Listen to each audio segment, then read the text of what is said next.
give me the me a crazy story in there, man. Well, you know, I got a lot, but the crazy one was the thing I look back on that I hated I had to do was, you know, I had some good friends. Of course. And if they went against the grain and didn't follow the rules and obligations, I made it a point for myself, and I didn't have to do nothing to discipline them. Your own crew. Right. Right. And that was the gist of prison. Everybody, whatever gang, you always dealing with your own the most. Of course. You know what I mean? We had my whole 11 years total in prison. Bro, I probably had 2 riots against another race. Right. Everything else was in-house. Exactly. Ain't that crazy? Yeah. There's something about that. Because that's how I normally go to, like, from the streets to the mob. You hear about it. It's always internal fighting in the power. And you know what I mean? Well, the craziest thing I saw, I get to San Quentin. I'm off the bus. Okay. I'll never forget. I hadn't seen a tranny in Southern California prisons. You know what I mean? That's back in the day. That ain't that normal. Yeah, that's different. Yeah, it was different. And so I get off the bus, and I'm green. Of course. I didn't even know nothing about trannies, gay, nothing growing up, right? So I get off the bus. I'm like, who is that? That's a bitch. Yeah, I'm finna goddamn go. Got her thing I'm about to tear that up. Got the thing tied up, big ass, big boobs. You know what I mean? Yeah. And niggas they fell out. Hey, no, that's a train. I'm like, what is that? Right. Right. I'm just a big swole. Oh, there's a different race or something. I'll take that little trading. Yeah. And they like, oh, don't even look at them. They'll give you AIDS if you look at them. Oh, so they scared me to death with them, right? Like, don't. And then the gang, and I was a Muslim when I first hit Quentin, and they was like, don't get caught talking to them. Yeah. You know, because they lie on you, say they gave you some head, and they get you killed. And then on top of that, what I've heard too is like, them is like people's prized possessions in there. My boy will kill you about they trans in there. Yeah. That's their thing. Yeah. Don't you come playing with their meat now. Exactly. They would tear your ass to shreds in there about that. And so it was a big thing with them trannies. Most of them had HIV. Whoa. So you get into it with them, they'll poke you with a little needle. And then I just seen in the streets in real life, they must fight good because they got a different type of animosity up in them. Exactly. So you don't just want to fight one of them. Now. They'd beat at you. Well. And then goddamn do something to you. Exactly. So I remember this one time one of our gang members, he was already kind of sus. Yeah. And so we called it Saguni. That's Swahili for a punk or fag or whatever. Yeah. He came out of the dorm. That's why I sucked your Oh, no. Yeah, I'm telling all your gang friends and your comrades, right? Yeah. And so we sat them down. We like, did the suck you, bro? Yeah. No. And we got the punk them together. The punk like slapped him hard, right? Like, I did. Bah! Right. And he didn't do nothing. We had to get him up out of there. Yeah, you got to go. You better, sir. We poke him up a little bit. Listen, couple didn't hit no main artery. Just a little gut, little kidney. I go hit you. Exactly. Poke him up a little bit. You got to get on. We just got to set an example with you, boy.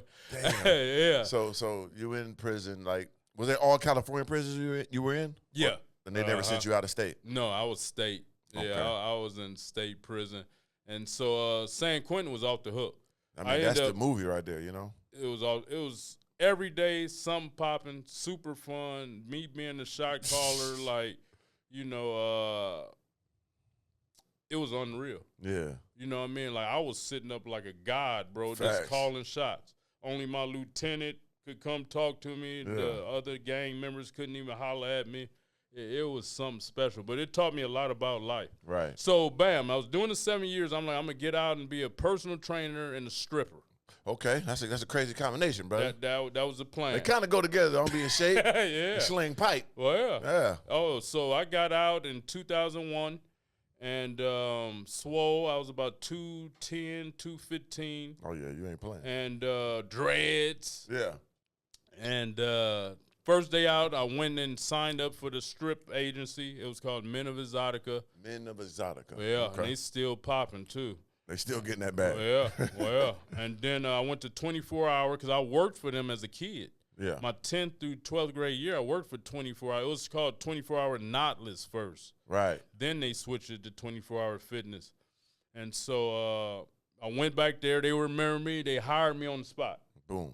I'm talking about this is the second day out of prison. I was working at 24-hour and stripping, second day out.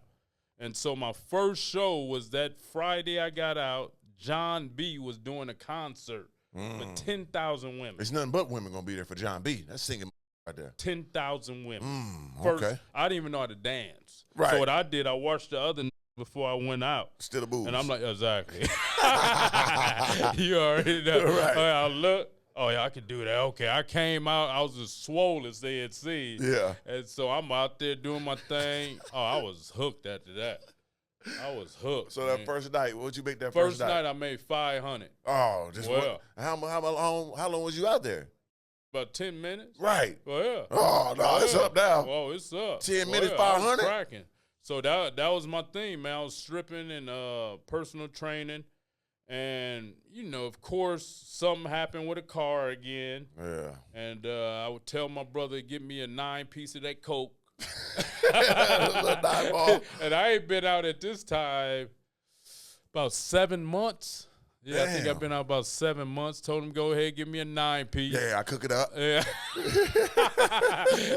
And so so everybody was already scared of me. Of course. They didn't made these stories up. Yeah. You know, he didn't smoke boys and cut them up. Yeah. And all these stories. So everybody was already scared of me. Of course. And I didn't know this. And so I came with the 9-pack and I came to the block where I grew up at. Like, man, I got it, y'all. Yeah. They was not Nobody fucking with me. They think you gonna rob them. Right. Yeah, they wasn't with me, right? And so me being in the gang, I'm like, I could just pull my authority. You know what I mean? So it was a few cats that was in the gang on the block in Frisco, so I dispersed the dope. Yeah. Bro, I didn't get like 3-4 months. Them police was on my Right ass. on you, right away. Right away. I wasn't out 11 months before I caught a case and had to go back. Damn. Yeah. So I went back 4 times. That's how I ended up doing a total of 11 years. Okay, so when you got caught the second time, whatever, how much time did you do for that one? So I had to do a year violation, and they gave me a year probation. Well, 5-year probation. Right. I had to take in a year violation. Got out, same police. I had to deal with these same police like 4 different occasions. Oh, they own you now. Oh, they own me. So they put 3 other cases on me. Same police. I had a lawsuit on Oakland police. Right. This big case was going on with the rioters. Yeah. So I was involved in that, but they was killing everybody. Yeah, ain't no joke. Can't play. That's the biggest gang in America now. They was killing everybody. So I withdrew my lawsuit. Yeah, that's the best move, brother. Yeah, I withdrew that. Yeah. And so, and it's funny because once I made it later down the years, they came to an expo like, boy, we knew you was something special. Yeah. I was like, y'all didn't say that when y'all was hitting me upside the head with them guns and them batons and shit. Y'all try to knock the special about me. Oh, yeah. I had to get staples in my head, mess with them people and everything. Leave them alone, man. That's why I never steal when people be like, police, I hate the police, all publicly saying that. Right, yeah. Okay, you don't like us when I see them, but I don't understand why people think it's cool to say that publicly on songs and on videos. That's and all what that. happened to T.I. and Lil Wayne, remember? It just don't make sense. Well, like, what are you doing? Exactly. You better handle that shit behind the scenes with some lawyers but you can't be publicly saying, the police, I don't like the police. What you gonna think they'll do when they see you? Exactly. They finna put your ass in jail. Especially nowadays, all of them in the hip-hop, they know like everything. Us. They are like us, for sure. That's our biggest fans. Oh, yeah. Have no fear, Mr. Organik is here. This is Organically Speaking. Anybody out there want to do partnership, sponsorship, clothing brand marketing, water, energy drink placement, whatever you want to be a part of Organically Speaking or Mr. Organik as a brand, hit me up at ballernothingelse@yahoo.com. That's my email, or DM me directly at Mr. Organik on Instagram. That's MR Organic with a K instead of a C, one word straight across, and we're going to get that promo game through the roof. 3,